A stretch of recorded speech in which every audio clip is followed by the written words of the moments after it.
The small idea with which we started the company 5 years ago, how it's germinated into this revolution around this central concept called conversations. The market that we serve are community financial institutions.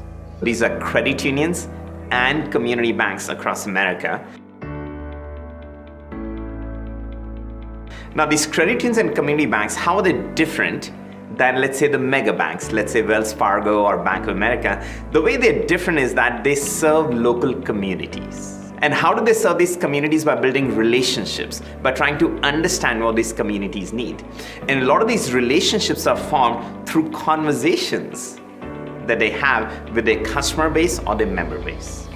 More and more people are stuck to their cell phones. So the question then is that if conversations is the central theme using which you build relationships with the community, how can you have those conversations when people are stuck on their cell phone all the time? This is a big challenge for community financial institutions.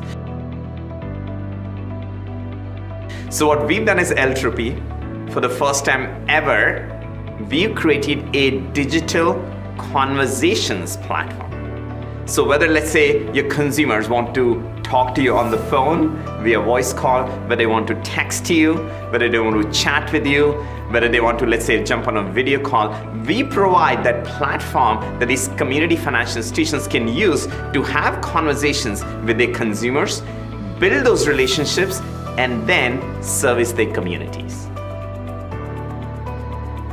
The good and bad of digitization is that it's taking a lot of the friction away from the way people like to do things. So let's say maybe 10, 20 years ago, if you had to do a large wire transfer, you had to open an account, you had to walk into the branch. Of course, there's a lot of friction, right? You have to drive up, go to a branch, show your identity, show your face. But thanks to this rapid digitization, a lot of that friction has been taken away. Well, it's good for the consumer, but it's also good for the fraudsters.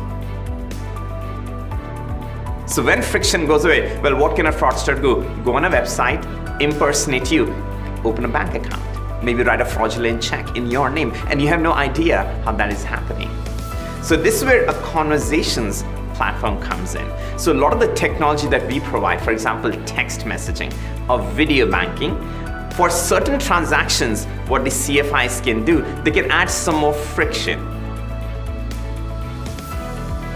You can do these wires either in person at a branch or via a video call. In both the situations, the person who's trying to perpetrate fraud has to show their face and has to show an ID. And just by doing this small addition of friction by a video call before a wire, they were able to get wire fraud down to zero. That's the magic of adding technology, a little bit of friction, but having those conversations with real people to mitigate fraud. So there's a lot of work that we can automate up front by using this technology. And I'm personally very, very excited. So one of the phrases I love is that, you know what? A time comes when your story starts writing itself. Almost like a ChatGPT algorithm. To me, this is what has happened with Eltropy. 5 years ago, we started with a mission and a vision. We executed. Now we reached a point where we have very clear articulation of our mission. What is our mission? Is to help regular people in America access the best financial products and services anytime and anywhere. Guess who has the best financial products and services in America? It's the community financial institutions. They have the best rates when it comes to deposits, lowest rates when it comes to loans. Where do they need help? Is anytime, anywhere. This is where they have a challenge because they're constrained by the resources at their disposal. This is our mission, to help with anytime and anywhere. So since we crafted this new mission, in a lot of ways our story is writing itself.